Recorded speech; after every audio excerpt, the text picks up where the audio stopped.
Assalamualaikum warahmatullahi wabarakatuh. Para sahabat yang dimuliakan oleh Allah. Ketika Rasulullah SAW telah berhasil membangun kekuatan internal di kalangan para sahabat, setelah mereka dibina kurang lebih hampir selama 3 tahun secara intensif oleh Rasulullah, baik itu di rumah-rumah mereka maupun di rumah Al-Arqam bin Abil Arqam, spiritual mereka dilecut begitu luar biasa. Maka tibalah saatnya ketika Allah Subhanahu wa taala memerintahkan kepada Nabi sebagaimana yang difirmankan dalam surat Al-Hijr ayat 94. Allah katakan, "Fasta' bima tu'mar wa'rid 'anil musyrikin." Maka sampaikanlah secara terbuka dan tentanglah orang-orang musyrik. Ayat ini merupakan konsekuensi. Betapa tidak, ketika sahabat-sahabat yang sudah dibentuk pemikirannya, dibangun kekuatan intelektualnya, ideologinya betul-betul mengakar, menghujam di dalam jiwa dan raga mereka, maka tiba gilirannya apa yang mereka miliki itu, karena sudah pasti akan mendorong mereka ketika melihat realitas di sekitar mereka. Karena tabiat orang yang memiliki ideologi atau pemikiran yang mendasar itu tidak akan bisa mereka diam atau menyembunyikannya. Pasti ada keinginan untuk menyampaikan kepada orang lain. Maka Allah pun ketika menyampaikan perintah fasta' bima tu'mar, inilah momentum bagi mereka. Pada waktu itu Rasulullah SAW belum memiliki kekuatan kecuali yang ada pada diri para sahabat. Belum ada orang-orang kuat yang memeluk Islam ketika itu. Inilah fase di mana Rasulullah SAW diperintahkan untuk mengawali yang disebut dengan bidayatut tafa'ul, permulaan berinteraksi di tengah-tengah masyarakat, menyampaikan ide, gagasan, ideologi yang mereka miliki agar kemudian diyakini, minimal didengarkan oleh masyarakat, dan kemudian mereka hayati. Ketika mereka paham, mereka mengerti, maka pasti akan ada respon. Itulah yang mereka harapkan, itulah yang mereka tunggu. Respon yang datang pada awalnya biasa-biasa. Setelah mereka mengerti seiring dengan perjalanan waktu, maka kemudian respon itu berbuah reaksi. Orang-orang kafir yang merasa posisi mereka, kedudukan mereka, status quo mereka terancam, maka mereka kemudian mulai melakukan tindakan-tindakan. Pemikiran yang mestinya bisa dilawan dengan pemikiran, tidak mereka lawan dengan pemikiran, karena mereka tidak memiliki pemikiran. Yang mereka bisa lakukan adalah melawan pemikiran tadi dengan kekuatan fisik.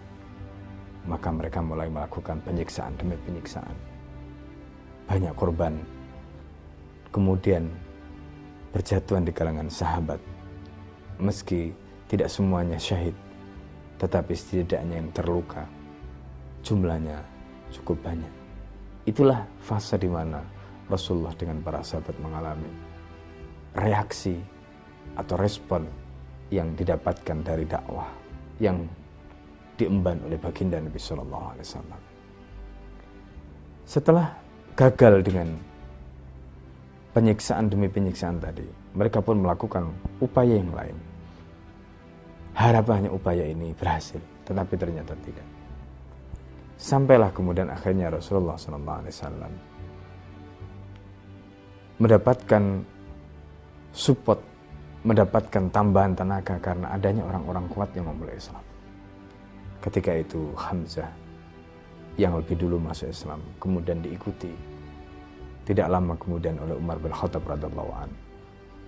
Masuk Islamnya 2 orang kuat ini, maka itu sekaligus menandai tahapan berikutnya, di mana tafa'ul atau interaksi yang dilakukan di awal-awal tadi kemudian masuki pada tahapan tafa'ul yang lebih matang lagi, sehingga bisa kita sebut sebagai tafa'ul tam, tafa'ul yang sempurna. Ketika itu Rasulullah menginstruksikan kepada mereka untuk membuat barisan mendemonstrasikan siapa mereka, apa yang mereka emban di tengah-tengah masyarakat Quraisy.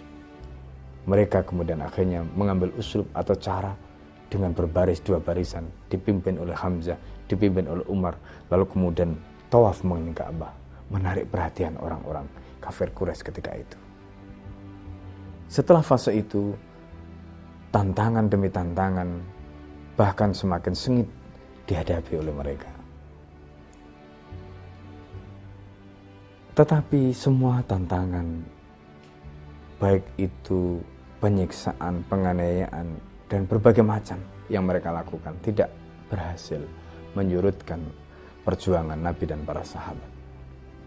Rasulullah di tengah situasi yang sulit seperti itu, karena mengkhawatirkan keadaan para sahabat, sebagian tentara mereka kemudian diminta oleh Nabi untuk meninggalkan Mekah, hijrah ke Habasah kepada Rajulun Soleh, Raja Najasyi yang disebut sebagai lelaki pria yang soleh.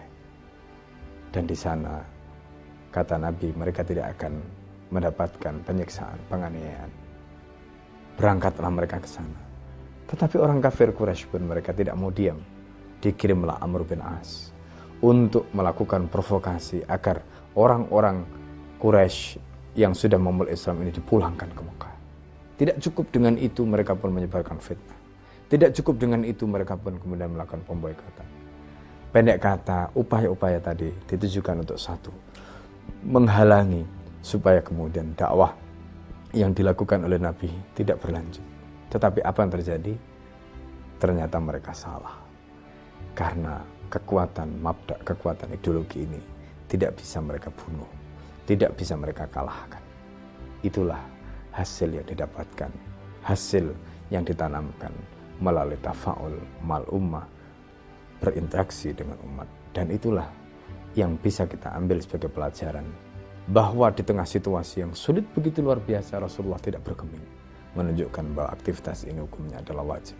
Dan begitulah semestinya kita mengambil ibrah dari peristiwa tadi. Para sahabat yang mulia, Assalamualaikum warahmatullahi wabarakatuh.